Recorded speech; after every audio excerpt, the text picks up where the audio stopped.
Yang dulu. Kita mulai di surat 21 ayat 58 sampai 64. Silakan. Baik. Ya, surat Al-Anbiya ayat 58 sampai 60. 4. Ya, 64. Bismillahirrahmanirrahim. Maka dia Ibrahim menghancurkan berhala-berhala itu berkeping-keping, kecuali yang terbesar induknya, agar mereka kembali untuk bertanya kepadanya. Kan ini ceritanya yang cerita Nabi Ibrahim yang merasa memang sudah tidak bisa disampaikan lagi ya. Bahkan orang tuanya juga pembuat berhala bapaknya itu ya. Ya, Makanya akhirnya Nabi Ibrahim hancurkan tapi menyisakan berhala yang paling besar. Terus mereka berkata, siapakah yang melakukan perbuatan ini terhadap Tuhan-Tuhan kami? Sungguh uh, dia termasuk orang yang zalim. terus Mereka yang lain berkata, kami mendengar ada seorang pemuda yang mencela berhala-berhala ini, namanya Ibrahim. terus Mereka berkata, kalau demikian bawalah dia dengan diperlihatkan kepada orang banyak agar mereka menyaksikan.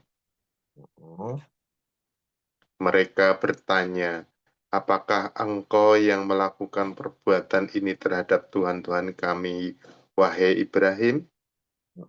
terus Dia Ibrahim menjawab, sebenarnya patung besar itu yang melakukannya. Maka tanyakanlah kepada mereka jika mereka dapat berbicara. nah, kan ini wajar dong. Kan orang-orang itu menyembah berhala. Terus mereka mengatakan itu adalah Tuhan-Tuhan kami. Terus Ibrahim dengan santainya mengatakan, ya bukan saya, tanya aja ke patung besar itu kan. Nah, coba di Iya. 64-nya caranya. Terus, Mereka kembali kepada kesadaran mereka dan berkata, sesungguhnya kamulah yang menzalimi diri sendiri. nah, coba Pak Eko bisa tangkap apa yang di sini? Sebentar, Baik. seorang ya. Pak Eko bisa dibuka lagi di Anut, Pak Eko. Pak Eko bisa tangkap nggak poin di sini, Pak Eko? Ya, bisa. Apa coba maksudnya? Jadi Ibrahim itu tadi awalnya ya tadi ya itu. Bukan. Intinya kan sebenarnya gini, orang menyembah berhala, ya, orang melakukan perbuatan dosa, atau orang melakukan kejahatan apapun. Terus ketika Nabi Ibrahim tanya aja sama yang menghancurkan mungkin berhala yang paling besar. Terus mereka kembali kepada kesadaran mereka. Nah itu kan poin pentingnya Pak. Jadi Hmm, mereka itu saat menyembah berhala, mereka itu sadar atau enggak Pak? saya nggak sadar.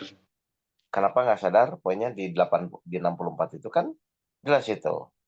Mereka kembali kesadaran mereka. Sesungguhnya kamulah yang menzalimi dirinya sendiri. Coba 65 ya. Kalau Pak Eko bisa ini coba Ya. 65.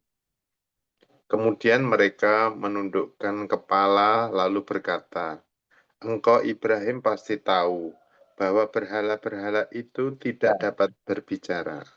ini kan aneh Pak. Hmm, iya, Dia iya. menganggap berhala itu Tuhan. Terus Nabi Ibrahim menyadarkan lewat kejadian itu, ya tanya aja. Terus akhirnya mereka juga sadar apa yang mereka lakukan kan salah kan Pak. Hmm. Coba diperkuat di 66-nya. Dia Ibrahim berkata, mengapa kamu menyembah selain Allah sesuatu yang tidak dapat memberi manfaat sedikit pun dan tidak pula mendatangkan mudarat kepada kamu? Berarti saat orang melakukan kejahatan, sebenarnya dia tuh sadar atau enggak sih Pak? Melakukan kejahatan, dia nggak sadar ya, Tat? Loh, karena coba kalau Pak Eko renungkan semua, orang itu kan kalau ditanya kan pasti ingin masuk surga, Pak. Nggak ada yang ingin Betul. masuk neraka, kan betul kan? Iya, Dan orang itu tahu nggak masuk surga itu harus melakukan perbuatan baik misalnya. tahu. Tahu. Tapi kenapa kenyataannya? Meskipun mereka tuh ingin masuk surga, ya, ingin bahagia di akhirat, dan dia tahu harus melakukan perbuatan baik. Tapi kenapa tetap melakukan perbuatan yang tidak baik, kan begitu kan, Pak? Iya. Orang menyembah berhala, dia melakukan mungkin bertahun-tahun selama ini. Terus ketika Nabi Ibrahim bilang, ya sekarang kamu tanya ke yang berhala yang besar. Terus mereka sadar dan menundukkan kepala. Mereka sebenarnya dia tahu apa yang dilakukan itu salah. Jadi Iya. kenapa kita itu tahu kita itu salah, tapi tetap melakukan? Nah itu pertanyaannya Pak Eko. Hmm. Berarti kan kenyataannya orang melakukan perbuatan jahat, orang melakukan perbuatan anggaplah misalnya melawan Allah. Dia itu kan sebenarnya seakan-akan jadi tidak sadar kan Pak. Iya. Kayak iblis disuruh sujud kepada Adam. Itu kan iblis tuh tahu kan Allah yang memerintahkan Pak. Betul. Terus kenapa? Harusnya kan logikanya iblis harusnya nurut kepada Allah dong. Iya. Terus kenapa dia tetap melawan Allah? Padahal dia juga tahu kalau melawan Allah juga kan tetap kalah. Iya. Kenapa Pak? Ya karena apa? Jadi merasa dirinya nggak sadar, Tet. Iya, berarti yang membuat diri kita tidak sadar itu apa dari kejadian-kejadian yang tadi kita kupas gitu loh. Pengikut-pengikut apa kaumnya Ibrahim tahu menyembah berhala itu salah. Dia tapi dia tetap jalani kan begitu kan. Akhirnya Iya. ketika Nabi Ibrahim menyatakan satu kejadian itu, mereka tertunduk dan mereka sadar. Berarti kan mereka tahu sebenarnya dia itu salah gitu. Iya. Iblis disuruh sujud kepada Adam padahal itu juga perintah Allah dan iblis juga tahu melawan Allah juga tetap kalah, tapi tetap dia melakukan itu. Terus kenapa gitu? Hmm. Coba Pak Eko, Iya. coba Coba. kalau gitu baca di surat Al-Baqarah ayat 14 supaya Bapak Ibu bisa. Ya. Al-Baqarah ayat 14. Ya. Ayat 14. Bismillahirrahmanirrahim. Dan apabila mereka berjumpa dengan orang yang beriman, mereka berkata, kami telah beriman. Tetapi apabila mereka kembali kepada setan-setan, para pemimpin mereka, mereka berkata, sesungguhnya kami bersama kamu, jika kami hanya berolok-olok. Oke, berarti kan sebenarnya yang membuat kita tidak sadar dalam melakukan kesalahan atau tetap merasa benar yang kita lakukan, itu kan karena kita dikuasai hawa nafsu kan, Pak? Iya, nafsunya. Iya. Betul nggak? Kita tuh sadar misalnya, sabar itu baik ketimbang marah. Kita tuh sadar bahwa beriman tuh baik ketika misalnya daripada kita khawatir. Itu kita sadar. Cuman ketika orang dikuasai setan, dikuasai hawa nafsu yang ada dalam diri kita, maka kita jadi tidak sadar, Pak Eko. Makanya Hmm. sangat tepat sekali ketika Rasul mengatakan bahwa ya memang musuh terbesar itu hawa nafsu kita. Karena ketika kita dikuasai hawa nafsu, maka kita akan jadi sadar, Pak Eko.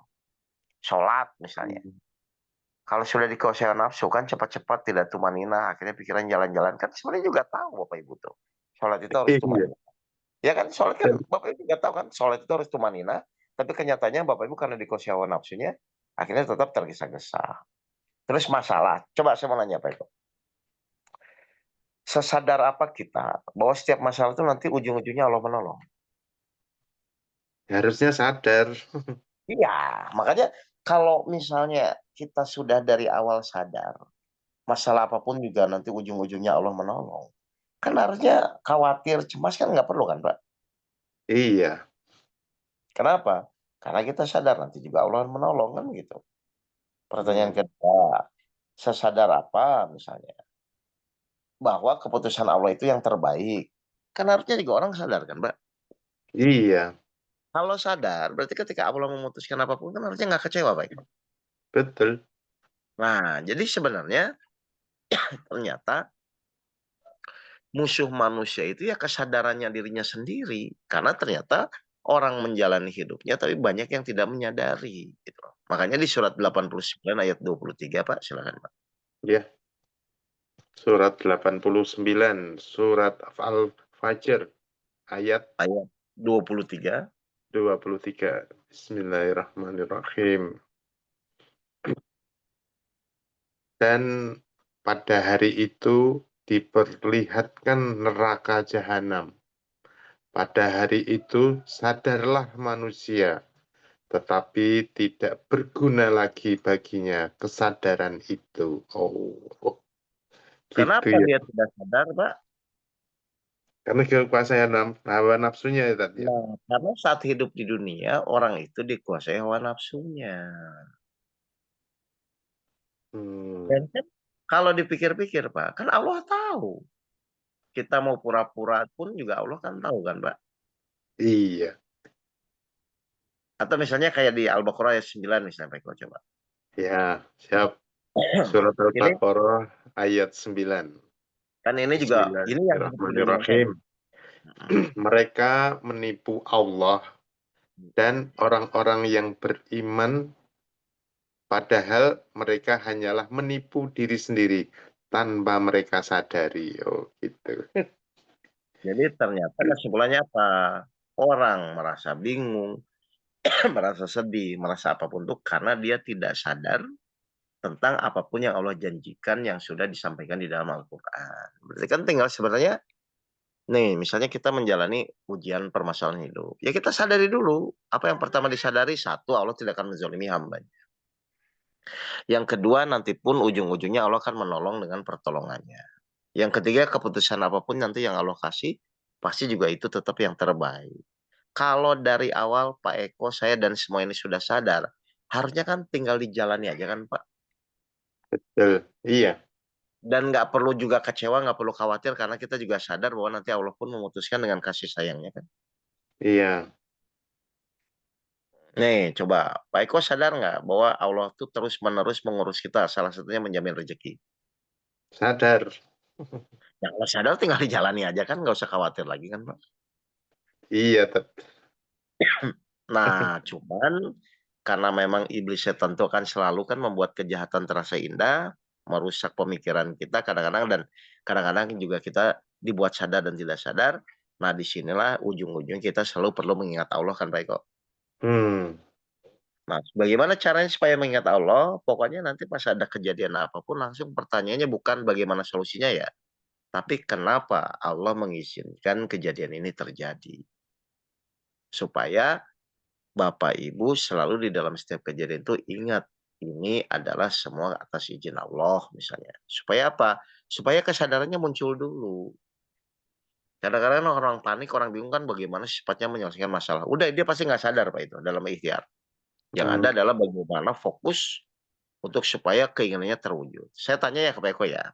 iya. Ada nggak orang yang fokus pada keinginannya supaya terwujud semua jadi bahagia Pak?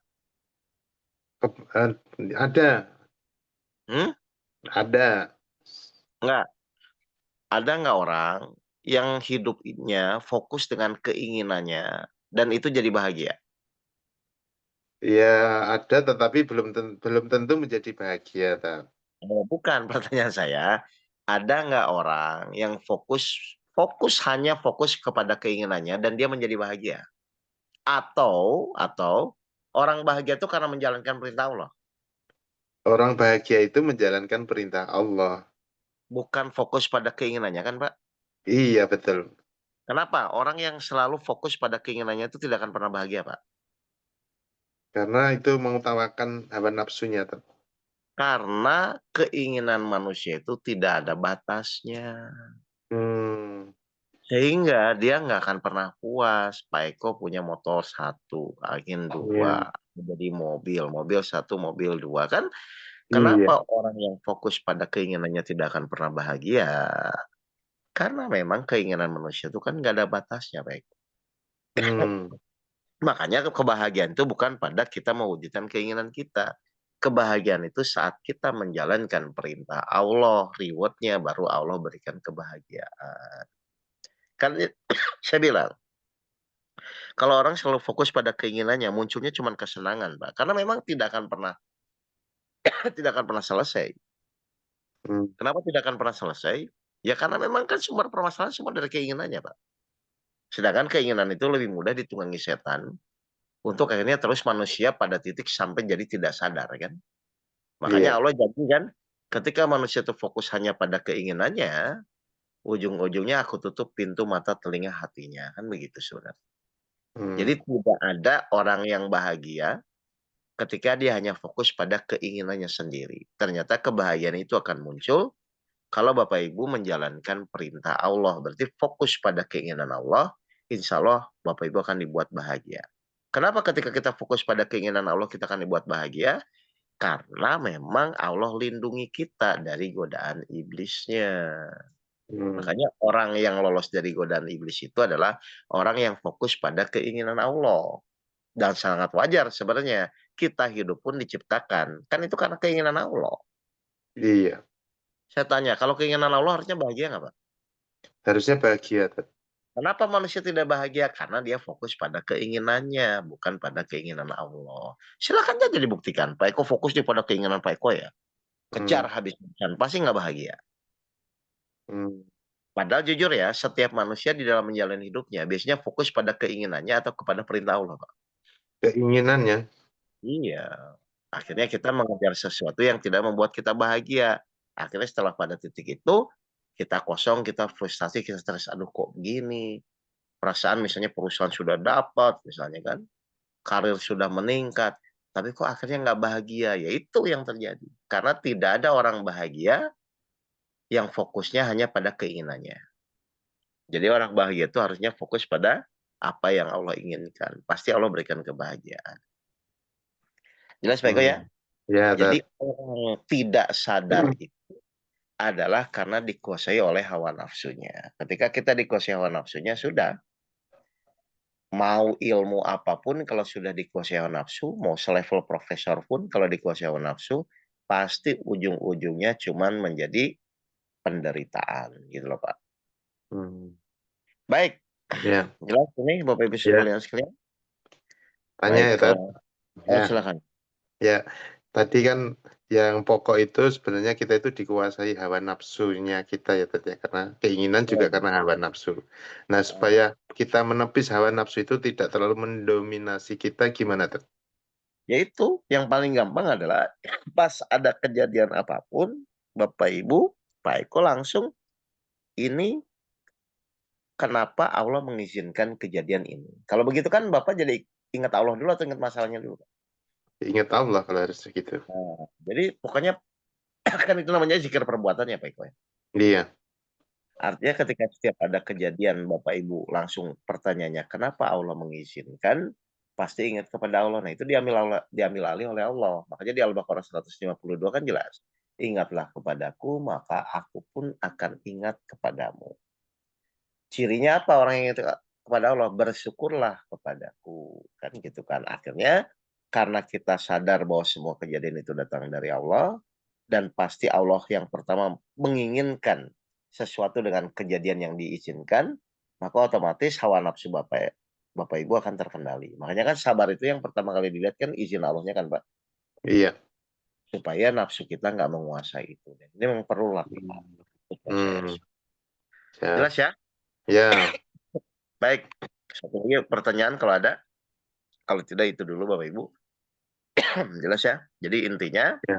ini sekarang ya yang pertama yang terpenting di dalam hidup itu adalah kesadaran. Contoh yang paling Hmm. gampang saya simpulkan. Kalau Bapak Ibu ingin masuk surga dan salah satu syarat masuk surga itu adalah sabar, maka pertanyaannya Pak, sabar itu menjadi paksaan atau kesadaran, Pak? Kesadaran.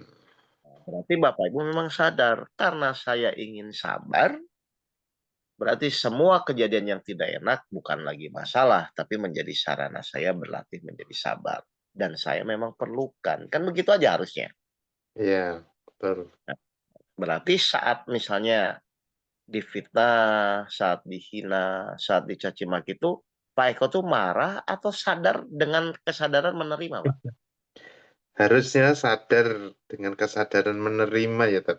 Iya kan karena Pak Eko ingin masuk surga, salah satu syaratnya misalnya sabar atau berjihad itu, ya udah dengan kesadaran, oh iya ya udah, memang karena saya ingin masuk surga dan ingin sabar, berarti memang kejadiannya akan datang yang tidak enak. Ya berarti nggak apa-apa kan Pak?